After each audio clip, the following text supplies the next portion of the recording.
Здраво и добро дојдовте уште едно видео, каде што ова видео ќе разгледаме експериментот на Фредрик Грифит, кој бил бактериолог и работа со бактерии, но всушност неговиот експеримент ќе ни даде увид, односно им дал тогаш увид што треба да бараат со цел да најдат што е всушност наследниот материјал. Односно начин на кој може да одредат дека да, таа и таа супстанца е наследен материјал. И да видиме како тоа се одвивало, каков бил неговиот експеримент кој довел до тој заклучок. Тој работел на бактерија Streptococcus pneumoniae која предизвикала пневмонија и работел на глувци кои кај луѓето предизвикувало. Но всушност имало два различни соја.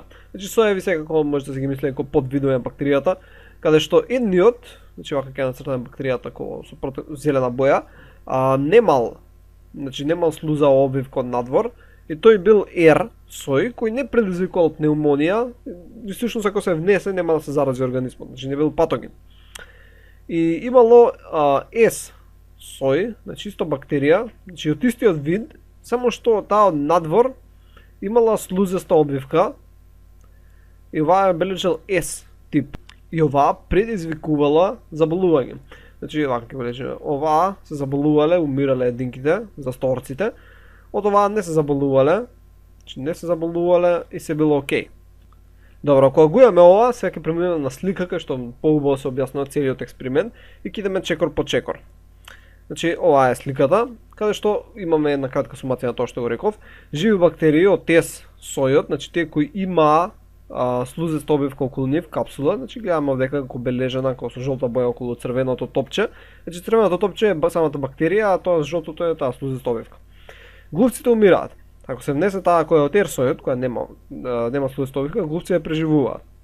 Сега, ако се земе таа од S сојот, значи таа која беше смртоноста, и всушност ја уништиме со топлина, значи гледаме дека како се раскршила на некој начин, се отворила бактеријата, значи бактеријата е умртва сега, дека бактеријата е мртва и го заразиме глушецот му ги внесеме тие мртви клетки. Значи бактериите кои се мртви, глушецот преживува. Значи ништо не може, бидејќи бактериите кои сме ги влеле не биле живи, така биле мртви. Сега, ако внесеме живи бактерии од сојот кој не убива, значи од плавиве, така, ги ставиме плавиве, овдека на сликава, кои не убиваат, и заедно со искршените остатоци, искршените унаводници не се кршат клетките, ама ко разрушените на некој начин.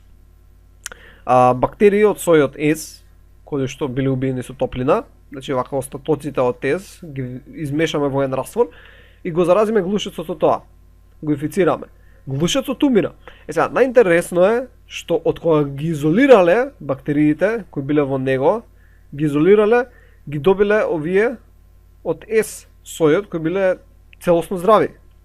Како е тоа можно?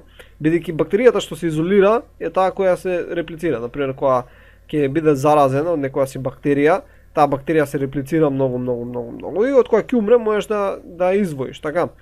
Сега они го заразиле со сина бактерија, на овој случај, која може да се реплицира, ама таа не се реплицираше во организмот и не предизвикуваше проблем. И со обрушена, сепак го наводници, значи уништена на некој си начин, убиена бактерија од S сојот, која ако би била активна, би се реплицирала и потоа би се изолирала. И оние кои ги споиле овие две, како што може да видиме, умрел стаорецот и кој ја изолирале оваа портокаловата. Сега, единствениот начин ова да се објасни е всушност дека кога ја уништиле оваа портокалова, внатре во нејзи имала некоја супстанца која ќе бележи со виолетова боја, која сега излегла надвор и по пат на конјугација, што тоа го прават бактериите, ќе разгледаме понатаму што е конјугација, тоа виолетовото се пренело внатре во плава бактерија. И сега таа плавата всушност постанува како портокаловата. И сега портокаловата го заразува глушецот умира и таа се размножува и потоа која ја изолирале го добиле тој резултат. Значи тој е единствениот начин на кој може да се објасни. Односно сватиле дека има некоја супстанца, дека што е полежи со виолетово, која излегува, која се наоѓа во растворот поради овие клетки кои ги уништиле од S сојот, бидејќи ова беше S сојот. Ги уништиле и кога ги уништиле, таа супстанца излегла надвор, влегла внатре во R сојот, бидејќи R сојот не убиваше, и сега тој R сој се трансформирал во S сој. И понатаму нели исто како со S сој да сме ја заразиле, односно си умрел глушецот. Сега со тоа всушност сфатиле дека има некоја супстанца која може тоа да го прави. И сега единствениот чекор што требало да се направи, понатаму ќе видиме кои експерименти се правиле, е да се најде која е оваа виолетова супстанца одека што ја бележав. Значи они ќе идат всушност, ќе разгледаме наредните експерименти, супстанца по супстанца, значи ќе земат овие од S сојот, така, ќе ја разрушат, ќе идеме понатаму, но всушност ќе земат од овој S сој, така, ќе ја разрушат, ќе ја отворат на некој начин и ќе искочат сите материјали.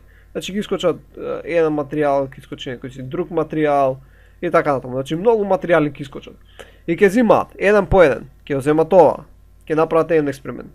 Ќе земат ова, ќе направат друг експеримент. Ќе земат ова, ќе направат трет експеримент, се додека не најдат тоа кое предизвикува плавата бактерија да стане портокалова, така, односно R сојот да стане S сој.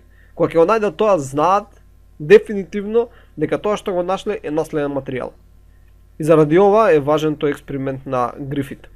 Добро, тоа беше се за ова видео, се надам дека научивте, може би не бев малце јасен, но добро, би требало да ви се разјасни концептот.